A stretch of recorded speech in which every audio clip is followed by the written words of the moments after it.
Hello, my dear students. How are you? Welcome to the beautiful channel पढ़ाई का कवच. Myself Tosip sir.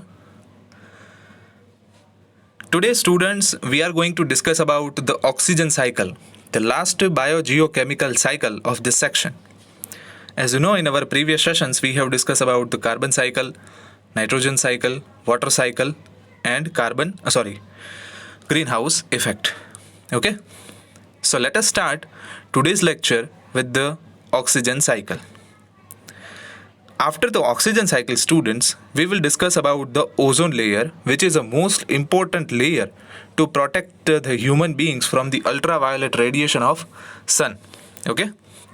So let us start with the oxygen cycle. Oxygen is a very abundant element on our earth. It is found in the elemental form in the atmosphere to the extent of 21%. It is also occurs extensively in the combined form in the earth's crust as well as also in the air in the form of carbon dioxide. Oxygen जो है वो हमारे पृथ्वी के ऊपर सबसे ज़्यादा उपलब्ध एकमात्र पदार्थ है. It is found in the elemental form यानी कि शुद्ध स्वरूप के अंदर ये वातावरण में 21% इसकी तादाद मौजूद है. It is also occurs extensively in the combined form in the earth crust यानी कि हमारे ज़मीन के अंदर कहीं जो कार्बोनेट है, सॉल्ट्स है, उसके साथ कंबाइंड फॉर्म में और एटमॉस्फेयर में कार्बन डाइऑक्साइड के साथ कंबाइंड फॉर्म में अवेलेबल है. Because when we write the carbon dioxide we will write CO2. So apart from carbon, the oxygen is also present inside the carbon dioxide. So it is also present in the combined form also. In the crust, it is found as the oxides of most of the metals and silicon, and also as a carbonate, sulfate, nitrate, and other minerals. As we know, students, that from the earth crust, many of the metals are found like MgO, CaO, CuO, okay, magnesium, calcium, copper. But it is found with the impurities, and that impurities in an oxide form. Means the oxygen is combined with this kind of metals. So oxygen is also found in the mineral form. As well as suppose some element Na2CO3. This is the sodium carbonate, which is a one form of salt. Okay, and in that salt oxygen is also present, as you see in the O3 molecule. Okay, so oxygen is available inside the atmosphere, in the earth crust, as well as in the atmosphere. So the presence of oxygen is each and everywhere. It is also an essential component of most biological molecules like carbohydrates, proteins, nucleic acids and fats. ये oxygen जो है वो दूसरे biological molecule का सबसे महत्वपूर्ण पदार्थ भी है, जैसे कि कार्बोहाइड्रेट्स है, प्रोटीन है, न्यूक्लिक एसिड है या तो फैट्स है. But when we talk to the oxygen cycle, we are mainly referring to the cycle that maintains the level of oxygen inside the atmosphere. Means the student, whenever the oxygen is consumed, the same amount of oxygen should be exhaled by any of the substances. Therefore, we can maintain the oxygen cycle. So, oxygen cycle is the meaning of oxygen cycle is very simple. That the storage of oxygen inside the atmosphere will remain same during the entire cycle. It is called oxygen cycle. यानी कि वातावरण के अंदर oxygen की तादाद का maintain रहना, sustain रहना, उसे कहते हैं oxygen cycle. So let us talk about the oxygen cycle. Oxygen from the atmosphere is used up in 3 processes. Oxygen जो है वो हमारे वातावरण में से 3 तरीके से उपयोग में आता है. Namely, combustion, respiration and the formation of oxides of nitrogen. यानी कि पहला तो combustion, because combustion require oxygen. This is the consumption of oxygen. Respiration, all the animals and the human beings are doing respiration in the presence of oxygen. Oxygen is returned to the atmosphere in only one major process, that is photosynthesis. यानी कि oxygen जो consume होता है वो अलग अलग organism respiration के तौर पे कंज्यूम करते हैं. कंबंशन के अंदर भी ऑक्सीजन यूटिलाइज होता है और उसका एक्सक्रीशन है वो एकमात्र प्रोसेस के जिसका नाम है फोटोसिंथेसिस. उस प्रोसेस से ही ऑक्सीजन जो है वो एटमॉस्फेयर में एक्सक्रीट होता है. Okay, so this is the intake and exhaling of the oxygen inside the atmosphere, and this is maintained through this vice versa. And this forms the broad outline of the oxygen cycle in nature. So as we see, students, in this figure, atmospheric oxygen is consumed by the respiration process. Okay, then after, it is also found in the water molecules form, and through the water it is utilized inside the photosynthesis. यानी कि respiration में इसका उपयोग होता है, और respiration की बाहरी प्रोडक्ट यानी कि CO2 जो मिलती है वो फोटोसिंथेसिस में उपयोग होती है यहाँ पे, और जो वाटर भी फॉर्म होता है वो भी फोटोसिंथेसिस के अंदर उपयोग होता है. And then after this photosynthesis process will convert the organic molecules into the oxygen form. यानी कि ऑर्गेनिक मॉलिक्यूल्स जो है फोटोसिंथेसिस के दौरान वो ऑक्सीजन मैन्युफैक्चर करते हैं, कुछ एटमॉस्फेयर के अंदर एक्सेल करते हैं और कुछ मॉलिक्यूल जो है वो हम रेस्पिरेशन के तौर पे लेते हैं. ठीक है, so in this way the oxygen cycle will work. Through we usually think of oxygen as being necessary to life in the process of respiration. It might be of interest to you to learn that some form of life, especially bacteria, are poisoned by elemental oxygen. In fact, even the process of nitrogen fixing by bacteria does not take place in the presence of oxygen. हम ऐसा मानते हैं students कि सभी जीवों को जीने के लिए ऑक्सीजन रिक्वायर्ड है. यानी कि ऑक्सीजन एक ऐसा पदार्थ है कि जो हर लिविंग ऑर्गेनिज्म के लिए मस्ट एलिमेंट है, उसे चाहिए ही चाहिए. लेकिन ऐसा ज़रूरी नहीं है स्टूडेंट्स. कुछ बैक्टीरिया ऐसे प्रेजेंट है वातावरण के अंदर कि जो ऑक्सीजन की प्रेजेंस में पॉइजनियस हो जाते हैं, यानी कि जहरीले पदार्थ में कन्वर्ट हो जाता है और फिर वो उसका डिकेइंग होने लगता है. और जो नाइट्रोजन फिक्सेशन की प्रोसेस है कि जो डाइकोट प्लांट्स के अंदर होती है, डाइकोट प्लांट्स यानी कि पल्सिस के प्लांट, पल्सिस के प्लांट के थ्रू एटमॉस्फेरिक नाइट्रोजन का नाइट्रोजन फिक्स होता है inside the soil. So during that process the presence of oxygen does not require. So parallelly it is the unimportance of oxygen. Basically the paragraph try to mean that. यानी कि paragraph के अंदर हमें ये कहा गया है कि ऑक्सीजन ज़रूरी भी है, लेकिन अगर आप ऐसा ही समझते हो कि सभी प्रोसेस के लिए ज़रूरी है, then you are wrong. Okay, so this is the ultimate conclusion of the oxygen cycle. Now students, let us start our next topic, which is ozone layer. Here all the biogeochemical cycle explanation is over. यहाँ पे आपके सभी cycles का जो है वो explanation खत्म होता है. तो फटाफट से रिवाइंड कर लो कितनी इतनी साइकिल्स हमने पढ़ी हुई है. The first basic cycle is about water cycle. Second is about nitrogen cycle. Nitrogen a very essential component of all the living organisms to manufacture the protein, fats and lipids, DNA also. Third, the carbon cycle. Carbon is also a very useful form in all the living organisms. Then after, the greenhouse effect, which is due to the carbon dioxide present inside the atmosphere. Then the oxygen cycle, which we already learned today. Now, after completing the topic biogeochemical cycle, this is our last topic, ozone layer.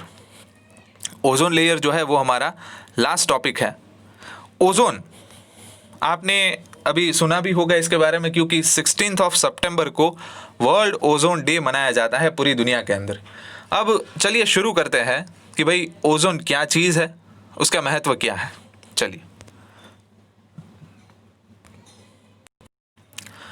Elemental oxygen is normally found in the form of diatomic molecule. समझिए students, यानी कि वातावरण के अंदर जो आपको oxygen मिलता है स्टूडेंट्स, वो ऑक्सीजन डाइएटॉमिक मॉलिक्यूल होता है. डाइएटॉमिक का मतलब क्या होता है कि ऑक्सीजन का एक एटम प्लस ऑक्सीजन का दूसरा एटम, ठीक है, together it will form the diatomic molecule, means O2. यानी कि वातावरण के अंदर जो ऑक्सीजन हम इनहेल करते हैं, it is in the form of 2 molecule of oxygen, okay, and it terms as O2. Now you able to understand? Are you able to get it what I am trying to tell? Yes. Moving forward. However, in the upper reaches of the atmosphere, a molecule containing 3 atoms of oxygen is found. यानी कि वातावरण के अंदर जब भी आप ऊपर जाते हो, ऊपर का मतलब 2 से 3 किलोमीटर तक ऊपर, तो वहाँ पे आपको जो है वो ऑक्सीजन 3 मॉलिक्यूल के साथ मिलेगा, ट्राई एटॉमिक मॉलिक्यूल। तो क्या इसे हम ऑक्सीजन कह सकते हैं? Let us try to understand. This would mean a formula of O3, यानी कि 3 मॉलिक्यूल वाला ऑक्सीजन, तो उसे सिंपल से हम कह सकते हैं कि इट इज O3। तो उसका मॉलिक्यूलर फॉर्मूला भी क्या होगा? O3, and this is called ozone. तो now students, are you getting? The ozone is a one elemental form of oxygen which is having a 3 molecules of oxygen। यानी कि जब भी ऑक्सीजन के 3 एटम्स एक दूसरे के साथ मिलेंगे, तभी वो जो एलिमेंट बनाएगा उसे जाना जाता है ओजोन के नाम से। Okay, unlike the normal diatomic molecule of oxygen, ozone is poisonous and we are lucky that it is not stable nearer to the earth surface. यानी कि हम खुशनसीब है कि नॉर्मल कंडीशन में वातावरण के अंदर ऑक्सीजन के डायटोमिक मॉलिक्यूल्स होते हैं। डायटोमिक यानी कि 2 एटम वाला ऑक्सीजन। ओजोन जो है वो पॉइजनियस है, यानी कि जहरीला पदार्थ है, और हम खुशनसीब है कि हमारे अर्थ की सरफेस यानी कि हमारे वातावरण के अंदर ये एलिमेंट मौजूद नहीं है, but it performs an essential function where it is found. और ओजोन जो है वो बहुत ही महत्वपूर्ण कार्य करता है कि जहां पे वो हाजिर है। It absorbs harmful radiations from the sun. ये वातावरण में से नुकसानकारक जो रेडिएशन है उसे एब्जॉर्ब करने का काम करता है, कि जो हमें सूरज में से मिलते हैं। अब आप पूछोगे कि सर सूरज में से तो किरण आती है, लेकिन बेटा सूरज में से निकल के जो हमारे पृथ्वी तक पहुंचती है किरणें, वो कई सारे डस्ट पार्टिकल्स, एटमॉस्फेरिक गैसेस, उसमें से पास ऑन होके पहुंचती है। सो वो डायरेक्ट रेज अगर हमारे ऊपर पहुंचेगी तो वो हमें बहुत नुकसान करेगी। Okay, so the ozone is a one safeguarding element, यानी कि एक प्रकार का कवच है ओजोन हमारी पृथ्वी के आजू बाजू। Ozone prevents those harmful radiations from reaching the surface of the earth where they may damage many forms of life। यानी कि ओजोन जो है वो इन रेडिएशन को अर्थ के सरफेस के ऊपर आने से बचाता है, और अर्थ के सरफेस के ऊपर अगर ये सन के रेडिएशन आ गए तो वो बहुत ही डैमेज कर सकते हैं लिविंग ऑर्गेनिजम्स को। Recently it was discovered that this ozone layer was getting depleted. यानी कि पिछले सालों के अंदर पाया गया कि ओजोन का जो ये स्तर है वो धीमे धीमे घट रहा है, which is a danger sign.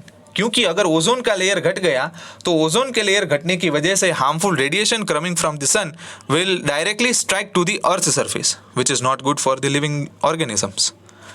So how it will depleted? Let us know. Various man-made compounds like CFCs, chlorofluorocarbon, having both fluorine and chlorine, which are very stable and not degraded by any biological process, were found to persist in the atmosphere.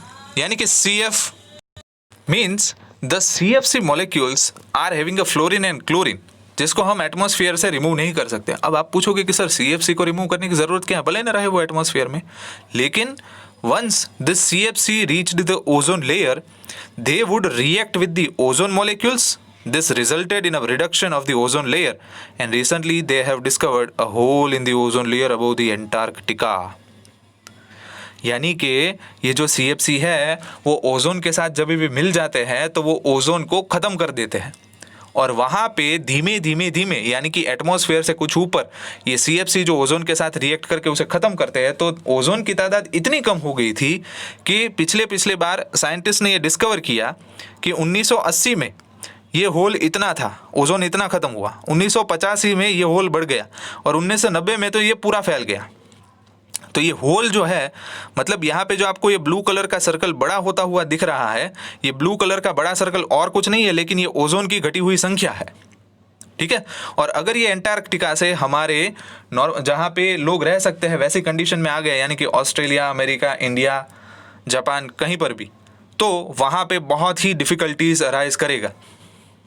It is difficult to imagine the consequences for life on Earth if the ozone layers dwindles further. But many people think that it would be better not to take chances. These people advocate working towards stopping all further damages to the ozone layer. एक effect क्या होती है कि अगर ozone layer वातावरण के अंदर ना हो स्टूडेंट्स, तो जो यूवी रेडिएशंस आते हैं सन में से, मेजरली समर के दौरान कई बार पहुंच जाते हैं, तो वो यूवी रेडिएशंस हमारे यानी कि इंसानों के शरीर की जो चमड़ी होती है उसका कैंसर वो करा देते हैं। यानी कि उस रेडिएशन में इतनी ताकत है कि हमें स्किन कैंसर हो जाए। ठीक है, तो इसलिए ओजोन लेयर बहुत ही महत्वपूर्ण है क्योंकि वो यूवी रेडिएशन को रोकता है, और कई सारे यूनाइटेड नेशंस ने इसके बारे में प्रोग्राम बनाया और ये CFC जो है